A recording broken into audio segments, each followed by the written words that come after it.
The morning of my baby shower, I scrubbed the living room clean. No more stale takeout or my dad's cigar smoke. I wanted it to feel warm, just mine. I paid for the food, picked the cake, hung the decorations. 2 weeks of planning, dreaming of pastel colors and tiny socks, of soft laughter and people celebrating this little life inside me. Then my brother announced he got into Harvard. Just like that, the room shifted. The baby shower became his party. I didn't say a word. I just knelt on the floor, scraping frosting off the tiles while everyone toasted him. The next morning, my mom found something on the kitchen table. She started screaming. They say a baby shower is supposed to be a celebration. It wasn't. I strung paper garlands across the window myself, standing on a stool at 9 months pregnant because no one offered to help. My back ached, my feet were swollen, but I kept going, thinking maybe, just for one afternoon, they'd be happy for me.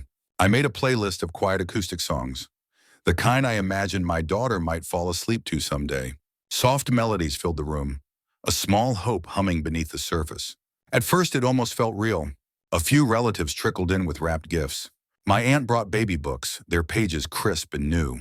My cousin handed me a little stuffed fox, its fur soft between my fingers, and said it looked like something I would have carried around as a kid. For a moment, I let myself believe this could be okay. Then my parents stood up. My mom tapped her wine glass with a fork, the sound sharp in the quiet room. She cleared her throat, smiling like she was about to announce a pregnancy of her own. My stomach dropped. The hope I'd been clinging to slipped through my fingers. I saw Derek first, his restless shuffle, the grin he was fighting to hold back. My dad's arm was draped over my mom's shoulders, and she spoke in that sickly sweet tone I knew too well.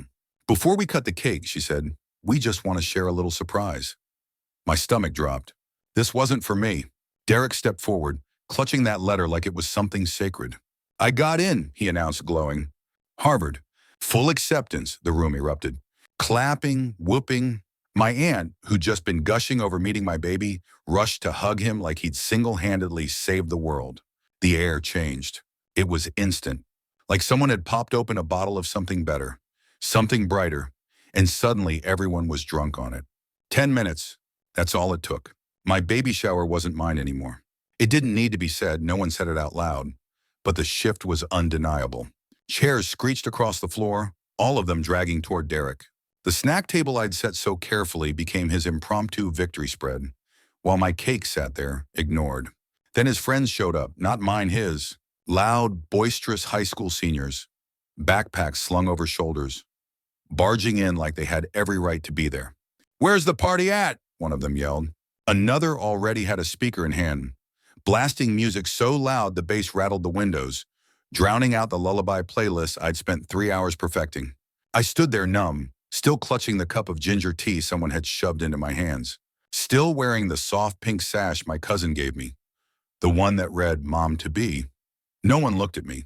They just shoved the gifts aside, clearing space for drinks.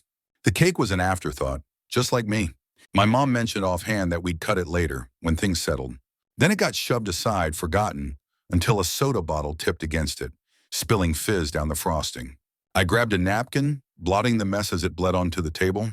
Then I was on my knees, 9 months heavy with life, scrubbing sugary streaks off the floor like some invisible servant. And then a shadow. Someone stepped right over me. Not even a muttered "excuse me," just straight to Derek, arms wide, laughter loud. I stayed there crouched, hands tacky with icing, listening to the voices rise above me. Derek's voice cut through from the other room, bright and eager, talking dorms, talking campuses, talking futures, while I wiped the floor clean. My mom bragged about the tutors they hired to help Derek reach his potential. The same woman who, when I was 15, told me college was a scam and I should just work at the supermarket. So I did. I dragged myself through shifts until my legs burned, then came home to pack orders for the small business I built with my own hands. No one showed me how. No one helped. I figured it out alone. And when my shop finally took off, I didn't ask them for a damn thing. I covered bills, stashed every spare dollar, and bought this house with money they never knew I had. Yet somehow they still acted like it was theirs. Once my mom said I was lucky to live at home during my pregnancy, as if she were doing me some grand favor. Never mind that I paid the mortgage, the utilities, even part of Derek's tutoring last year. The words still sting. The sticky napkins clung to my palms as I pushed myself up, slow and heavy. My decorations crushed. The baby name banner I'd carefully hung now shoved aside, replaced by a sloppy, hand-scrawled "Congrats, Derek." No tears, no shouting. Just the dull throb in my lower back, the ache in my swollen feet as I walked to the kitchen. Rinsed my hands under cold water, dried them on the dish towel. The music from down the hall pulsed through the walls. A rhythm that wasn't mine, never had been. I shut my bedroom door behind me, sat on the edge of the bed and picked up my phone. My fingers moved on their own, opening the folder I'd been filling for weeks. Quiet, methodical. No arguments, no scenes, just the quiet hum of clarity settling in. We used to be the same once. Two kids caught in the same storm, huddled under that same leaking roof, thinking we were in it together. But some storms don't pass. Some roofs collapse. And sometimes you realize you were never really sharing the shelter, just the wreckage. I can see it now clear as day, how the scales were never balanced, not even in the smallest moments. I was 6, Derek was 4, and he hurled my favorite doll into the fireplace. The flames swallowed it whole while I sobbed, my chest aching. Mom just sighed and said it was my fault for leaving it out. When I dared to say that wasn't fair, she sent me to my room for talking back. That night, Derek got dessert. I sat there empty-handed, swallowing the lump in my throat. Then there was the spelling bee in 2nd grade. I clutched that second-place ribbon like it was something precious, my heart swelling with pride. Dad barely looked up. "Just second," he said, voice flat. "Maybe next year." But when Derek came home with a participation medal from soccer, just for showing up, they threw him a pizza party. The sting of it never faded. I still remember the sting of that AB on my 7th grade math test. How my dad just shrugged and said, "Well, at least you're trying." But when Derek, my brother, got the same grade a year later, suddenly it was a crisis. A tutor was hired. A lecture about his untapped brilliance followed. I was the one scrubbing dishes after dinner, folding laundry, sweeping floors, because I was more mature. Meanwhile, Derek got to zone out in front of the TV, his controller in hand. If he remembered to take out the trash once a week, it was met with applause. Me? I was told to be patient, to be grateful, to set an example. By 15, I was barely there, just a shadow in my own home. When I dared to mention college, my mom actually laughed. College? For what? So you can waste 4 years and come out drowning in debt? Oh, honey, you're better off getting a job and saving up." So I did.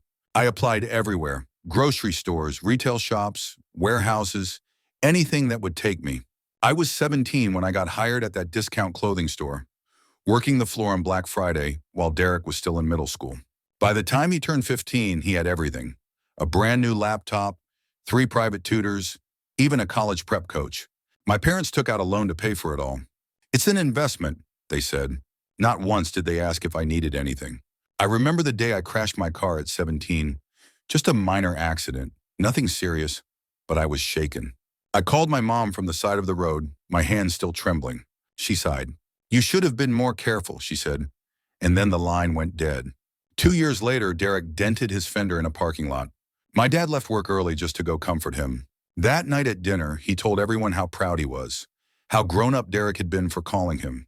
At 18, I started my online shop. Alone. It started small, just me, my bedroom, and a pile of clearance items I'd resell online. Nights blurred into dawn as I packed orders, sometimes collapsing beside the printer, exhausted. I never admitted how many returns I swallowed, how many angry messages flooded in over shipping delays. But I kept going, and somehow it worked. Not glamorous, not flashy, just steady. Enough to finally quit my job. Enough to build something real. When I bought the house, I didn't announce it. I just handed my parents the keys when they walked in. My mom cried. My dad clapped Derek on the shoulder and said, "Now your sister has a place where we can all be together." They moved in the next month. Never asked if they should chip in. Never offered to split a bill. Just acted like this was expected. Like any daughter would do the same. I let it slide, just told myself it was temporary. Maybe if I gave enough, they'd finally see me. When I told them I was pregnant, I braced for shock, even disappointment. But what I got was worse. "Oh," my mom said, blinking. "Oh, I guess that's happening." My dad asked if the father was involved. I said no. They nodded. No follow-up. No congratulations. The next night at dinner, they told Derek. He laughed. "Guess we'll have to baby-proof the PlayStation." I laughed too, but only because it was easier than crying. Later, when I offered to hire someone part-time to handle order fulfillment, so I could rest before the baby came. My dad hesitated. Are you sure you can afford that? I swallowed the lump in my throat. It wasn't about the money. It was never about the money. What about Derek's application fees? I wish I could say that was the moment I broke. But no, it wasn't. Just another stone dropped into a pocket already weighed down. Still, something inside me shifted, silent but irreversible. I started digging, asking questions, gathering the pieces I'd need. If they wouldn't protect me, I'd protect myself and my daughter. I refused to let her earliest memories be of me scrubbing up after people who only saw me as something to use. I wouldn't let her grow up believing love was something you had to buy with silence, with sacrifice. So I smiled. I helped. I said, sure, no problem, every time they asked. And all the while I planned. That baby shower? It was never for me. Not really. For them, it was just another excuse to gather, to host, to put on a show. But they had no idea. This was the last time, the very last time I would let this happen. The house was too quiet, but not in a peaceful way. It was the kind of silence that prickled, like the air before a storm, like the second before a scream tears through the dark. My hands trembled as I poured the tea, the kettle's hiss the only sound in the empty kitchen. Outside, dawn crept in, weak and hesitant. Inside, the counters were tacky with spilled soda, the sink piled high with dishes that weren't mine.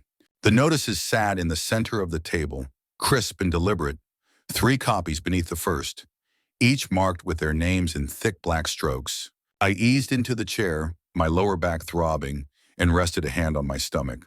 The baby shifted inside me. My body ached, but for the first time in too long, my mind was sharp. Clear. Done. The moment had been building for years, longer than they knew. At 7:08 a.m., the familiar creak of the hallway floorboards gave her away. Slippers dragging, slow and heavy. My mother. She shuffled into the kitchen with a tired grunt, then stopped dead. I didn't look up. I didn't have to. What is this? Her voice was thick with sleep, but I heard the shift in it, the hesitation. She picked up the first page, her fingers stiff. 5 seconds. That's all it took. Her breath hitched. Her eyes widened. What the hell is this? The words cracked through the quiet like a whip. Then louder, sharper. Lucy! What is this? My fingers stayed steady around the mug. I took another sip, the tea warm and bitter. My father stumbled in then, robe half-tied, blinking like the world was still blurry at the edges. He didn't even know yet, but he would. Derek stumbled in a second later, his eyes bleary, a yawn tugging at his mouth. What's happening? My dad mumbled, still half asleep. Then my mother's voice tore through the room, raw, furious. She's evicting us. She clutched the paper like it was burning her fingers, shaking it wildly in the air. Derek froze. What? His voice was barely a whisper, disbelief strangling the word. I didn't look away. I gave you 30 days. It's all in writing. My dad lunged forward, grabbing a copy for himself. His hands trembled as he scanned it. This is a joke, right? Tell me this isn't real. What is this? I sent the certified letters yesterday, I said, steady. They'll get them today. This was just a courtesy. Derek's face twisted. You're kicking us out? His voice broke. What the hell is wrong with you? I'm taking my house back. My mom stood there shaking. Her voice splintered. After everything we've done for you? She screamed, the words ragged, like they'd been ripped out of her. You're doing this now? When you're about to give birth? His voice was sharp, disbelieving. No, I said, my own voice steady but burning. I'm doing this because I'm about to give birth. Derek slammed his hand down on the table, hard. The impact sent the stack of papers flying, scattering across the floor like broken promises. You're overreacting, he shouted, his face red. It was one party, one stupid party that got a little loud. Jesus, Lucy, one party. I stood slowly, my body heavy with more than just the weight of the baby. You took my baby shower, I said, each word deliberate, aching. You turned it into a frat night. You let strangers, people I didn't even know, trash my house while I scrubbed frosting off the floor like some damn maid. We were celebrating, he yelled as if that justified everything. It wasn't even a big deal until you made it one. My mom moved then, circling the table like she might physically step between us. This isn't just your house, she cried, her voice breaking. We've lived here for years. I didn't flinch. Yes, I said. The word was quiet, final. Rent-free. My dad stepped forward, arms outstretched like he could somehow bridge the gap between us. Come on, he pleaded, voice strained with that familiar, desperate hope. Wait a simmer. We're family. It's just emotions running high. You don't really want us out. We'll clean up. We'll apologize. We'll make it right. I stared at him, my chest tight. No, I said, the words sharp and final. You'll gaslight me into thinking I'm overreacting, like you always do. Then you'll go right back to acting like this house, like my life is yours to control. My mom's face flushed crimson, her anger boiling over. You ungrateful little brat, she spat, voice trembling. You think you're better than us because of that stupid online store? You think that makes you important? We raised you. We sacrificed for you. A hollow laugh escaped me, just one breath of disbelief. You sacrificed me, I said, the words heavy. For Derek. Every single time. My father's jaw clenched, silent. You're lying, I spun to face him, my voice shaking. When I wanted to go to college, you called it a scam. But for Derek, you shelled out thousands for tutors. I worked night shifts and you told me to quit whining. Derek had one summer job and suddenly he was responsible. I paid the mortgage. I bought this house. And you still called it ours. Derek shoved his chair back, the legs screeching against the floor. You've been waiting for this, haven't you? This was your plan all along? Yes, I said, my voice steady. It was. His face twisted like I'd driven a knife into him. You're kicking out your family over some stupid party? Over one stupid moment? That's messed up. It wasn't just a moment, I said, my throat tight. It was every moment. For years. This just made it impossible to ignore. My mom collapsed into a chair, her sobs loud and theatrical, like she was auditioning for a soap opera. How are we supposed to survive? Where do we go now? What will everyone say? Her voice trembled, raw with disbelief. That's not my problem anymore, I told her, my words steady, final. We won't leave. She burst out, her eyes flashing with panic and fury. You can't just toss your own parents into the street like this. I can, I said. And I already have. Her hands shook as she stared down at the paper, her lips silently forming the words again, as if reading them one more time might undo what was written. This can't be legal, she whispered, her voice breaking. I didn't answer. Instead, I reached into the drawer and pulled out the folder, thick with proof. The deed, the notice, the certified mail receipts. I set them on the table, one by one, my movements slow, deliberate. It is, I said. I made sure of that. Derek snatched the folder and hurled it across the room. Papers exploded into the air, fluttering down like dead leaves. You're heartless, he spat, his voice thick with rage. No, I said. Simple. Quiet. Unshaken. The weight of my words hung in the air. I'm finally protecting mine. The silence that followed wasn't like before. Not uneasy, not uncertain. This silence was thick, suffocating. I stood in the wreckage they left behind, the mess of my daughter's ruined celebration, and for the first time in so long, I didn't feel the crushing obligation to fix it. Out by the end of the month, I said, my voice steady. I've got a friend who can help you pack if you need it. My father scoffed. You're not serious. You'll change your mind. I met his gaze, unflinching. No, I told him.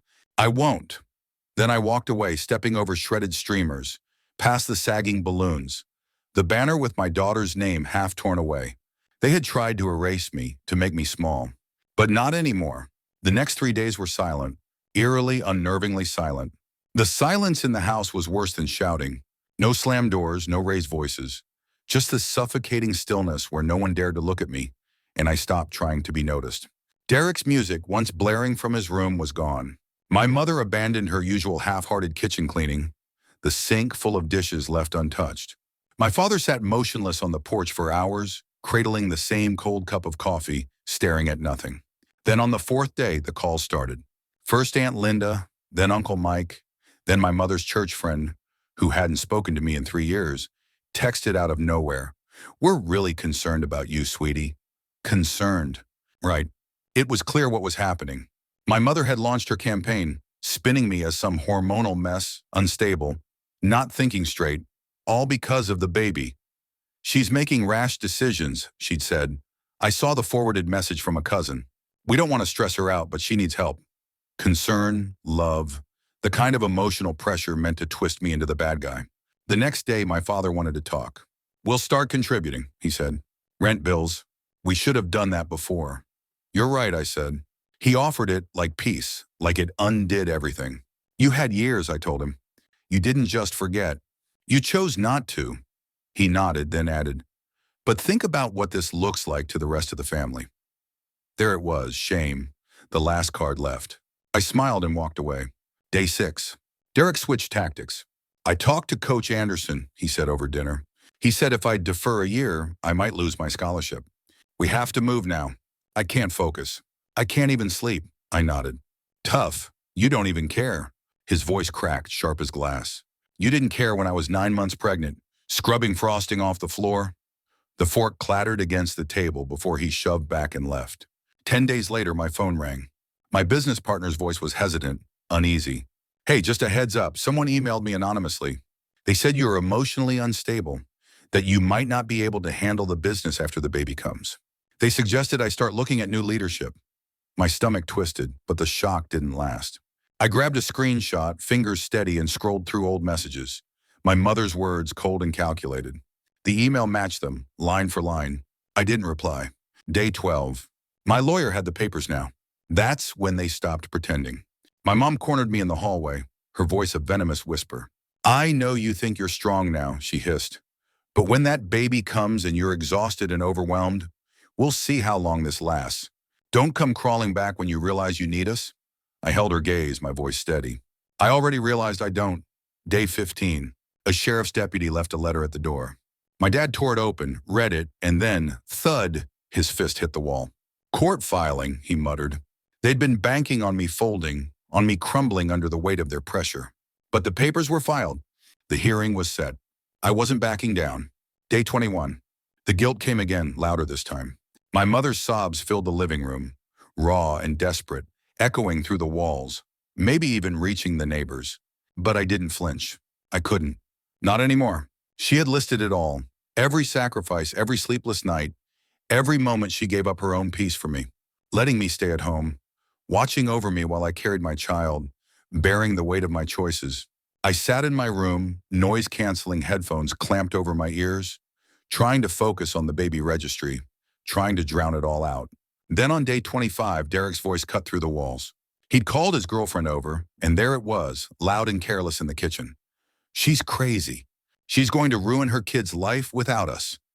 I walked in, my eyes locking onto his girlfriend, the same one who had stood there at my baby shower, smiling like she belonged. My voice was steady, cold. You helped ruin my baby shower. You might want to leave before I make a list of every underage person drinking that night and report it, with your name at the top. The color drained from her face. She left. 3 days later, the suitcases appeared. One by one, like reluctant ghosts haunting the hallway. A bag here, a box there, the end creeping closer, heavy and inevitable. I waited. Not with satisfaction, not with relief, just waited. By the 30th day, the house was hollowed out, half empty. My father left first. No words, no backward glance. Just gone. My mother lingered in the foyer, arms tight across her chest, tears glistening but unshed. You'll regret this, she whispered, voice fraying. Family is forever. I agree, I said. That's why I'm making one worth keeping. Derek was last. He paused in the doorway, backpack dangling from his shoulder like an afterthought. You're lucky, you know, he said. Without me around, who's left for you to blame? Guess I'll finally have some peace, I answered. He rolled his eyes, predictable, and stepped out. The door clicked shut behind him. Silence. Not the heavy waiting kind. Not the kind that hums with unspoken words. Just quiet. Real quiet. I stood in the center of the living room. Alone. Finally. The room felt different without their things. Lighter, like it could finally breathe again. I stepped into the nursery, opened the closet, and folded the tiny onesies one by one. The soft pink blanket still smelled faintly of her, so I tucked it gently into the crib. Outside, the wind whispered through the trees, and for the first time in my life, I didn't just hope for safety. I felt it. Not because someone else gave it to me, but because I built it myself. 4 years later, my daughter walks into preschool with a purple backpack swinging from her shoulders. She turns to me, eyes bright, and declares she's going to teach the whole class how to draw clouds. She's fearless, full of questions, stubborn in the best way. Like me, but softer, wiser. The business? Still standing. Even through the sleepless nights and diaper changes, I never let it go. And now looking back, I realize we made it. Both of us. For the first time, we hit 6 figures last year. I hired 2 more employees and now I work fewer hours. No more relentless hustle, just space to breathe. But my family? Silence. They left and neither of us has reached out. Still, word gets around. Relatives love to talk at weddings and funerals, and what I've heard isn't pretty. Derek dropped out after his first year. Couldn't hack it without someone picking up his mess. My parents moved in with my uncle, but that only lasted 6 months. He kicked them out. Unpaid bills, my mom's temper. They're struggling. And me? I don't feel good about it, but I don't feel guilty either. I gave them chance after chance. Enough was enough. I begged for just the bare minimum, something so small, so simple, and still they couldn't give it. So I stopped. I stopped pouring myself out for nothing in return. People preach that family is unconditional, but shouldn't respect be too? That's where I stand now. Tell me, did I do the right thing? Let me know in the comments.